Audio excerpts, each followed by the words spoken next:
합의는 직접 하지 마시라고 권해드려요. 피해자가 가해자가 보고 싶겠어요? 가해자를 보면 감정이 다시 올라오고 그 피해에 대해서도 생각이 나고 가해자 쪽에서 합의를 먼저 하고 싶은 그 마음이 앞선다면 그런 부분에 대해서도 피해자분들이 상처를 받거든요.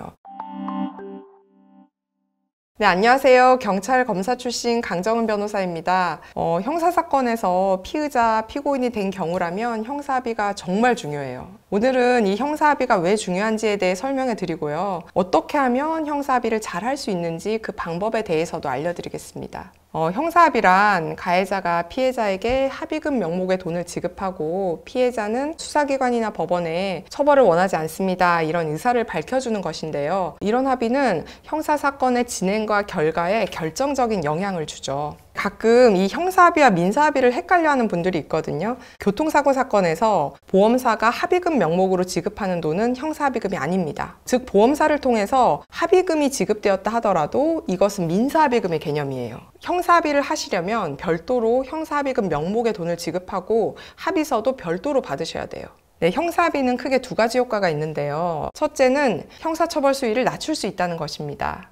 형사합의가 형사처벌에 미치는 영향은 매우 크죠. 예를 들어 설명해 드리면요. 재판에서 징역형을 선고받고 교도소에 가야 할 사안인데 형사합의를 하면 집행유예를 받고 교도소에 가지 않는 경우가 많아요. 물론 죄가 너무 무거울 경우에는 합의를 하더라도 교도소 가죠. 그런데 징역형을 선고받더라도 형사합의가 있는 경우에는 형사합의가 없는 경우보다 형을 많이 깎을 수 있는 것이 사실이에요.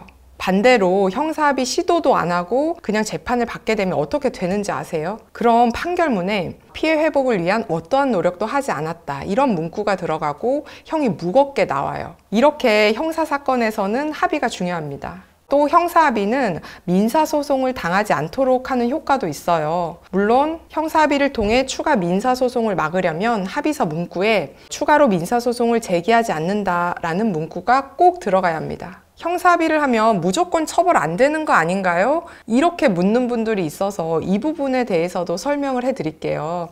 형사합의를 하면 무조건 처벌이 안 되는 죄도 있는데 대부분의 경우에는 형사합의를 하더라도 처벌이 돼요. 폭행죄, 협박죄 이런 죄는 합의가 있으면 처벌이 안 되고 수사도 바로 끝나버려요. 이런 죄를 반의사 불벌죄라고 합니다. 피해자가 처벌을 원하지 않는다면 그러한 피해자의 의사에 반해서 처벌하지는 않겠다 하는 것이죠. 그런데 반의사 불벌죄가 아니라면 합의를 해도 형사처벌이 나와요. 합의를 해도 수사가 끝나지 않고 재판까지 가는 거죠. 물론 합의를 하면 형량이 깎이고요. 또 합의가 있으면 사건이 경미할 경우에는 기소유예라는 선처도 받을 수 있어요. 기소유예란 검찰 단계에서 검사가 선처를 해주는 것인데요. 이 기소유예를 받으면 재판까지 가지 않고 검찰 단계에서 사건이 끝나고 전과도 남지 않습니다.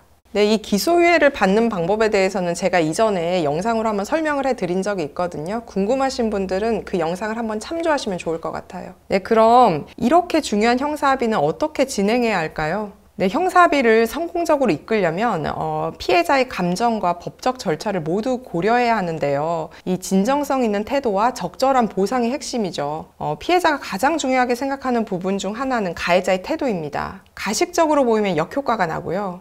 가해자가 변명보다는 자신의 잘못을 인정하고 깊이 반성하는 모습을 보이는 것이 중요합니다. 그리고 적절한 합의금을 제시하는 것이 중요한데요. 합의금이 너무 낮으면 피해자가 모욕적으로 느낄 수 있고 반대로 합의금이 너무 높으면 가해자가 감당하기 어렵겠죠. 그래서 합의금을 적절한 수준에서 정하는 것이 중요하고 이때에는 합의의 경험이 풍부한 변호사의 도움을 받는 것이 좋아요. 네, 합의 시기에 대해서도 추가로 설명해 드리면요. 형사합의는 늦어도 1심 재판 선고 전까지는 해야 합니다. 합의는 수사 단계에서 빨리 이루어지면 더 좋기는 해요. 하지만 너무 성급하게 접근하면 피해자가 불쾌하게 느낄 수 있기 때문에 조심하셔야 합니다. 적절한 시기에 합의를 이뤄내는 것도 변호사의 능력이라고 생각해요. 저한테 상담 와서도 이제 가해자나 가해자의 부모님들이 직접 피해자에게 가서 막 무릎 꿇고 좀 사과도 하고 합의를 하고 싶다 이런 분들이 많아요. 그런데 제가 그런 분들에게 이제 당부드리는 말씀은 합의를 하고 싶은 내 마음도 중요하겠지만 더 중요한 건 피해자가 이 사람들의 연락을 직접 받을 의사가 있는지, 이분들에게 자신의 전화번호를 전달할 의사가 있는지, 이게 되게 중요하거든요. 그래서 이거를 임의로 피해자의 전화번호를 우연히 알게 되었다고 하더라도 임의로 연락을 하시면 안 되고, 반드시 경찰이나 검사에게 내가 연락처를 통해서 연락을 좀 드려도 되느냐, 이거를 동의를 받으시고 연락을 해야 돼요. 그냥 일방적으로 미안하다고 말할 때도 허락이 필요한 거네요? 네네. 원칙적으로는 그래요. 그러니까 물론 뭐 경미한 재산범죄나 뭐 손괴죄, 폭행 이런 거는 굳이 피해자의 동의가 필요 없을 수는 있지만, 이 부분도 피해자가 나 이 사람한테 연락처를 주거나 합의를 원하지 않는데 합의를 강요받았다, 이런 식으로 문제 제기를 하거나 엄벌탄원을 하면 이게 기록에 나쁘게 반영이 되거든요. 그래서 원칙은 연락처든 연락에 대한 동의든 무조건 수사기관을 통해서 구해라. 네, 그리고 이제 그분들이 동의하시면 연락을 하셔도 되고요. 저도 합의는 직접 하지 마시라고 권해드려요.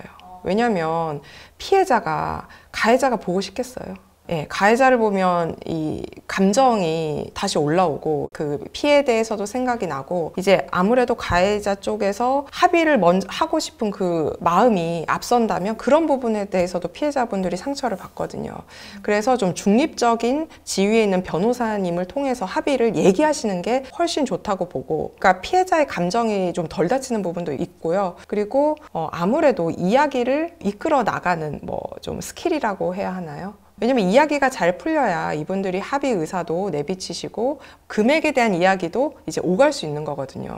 합의라고 해서 처음부터 얼마입니다 이러면은 피해자분들 굉장히 기분 나빠하시거든요. 그래서 먼저 이제 좀 이야기의 토대가 좀 갖춰지고 진정한 사과도 오간 다음에, 그 다음에 금액 얘기도 이제 좀 할 수 있는 것 같아요. 네, 오늘은 형사합의에 대해 자세히 설명해 드렸는데요. 형사합의에 어려움을 겪고 있는 분들에게 도움이 되기를 바라면서 준비했으니까 잘 참고하셨으면 좋겠어요. 오늘도 긴 영상 시청해 주셔서 감사합니다.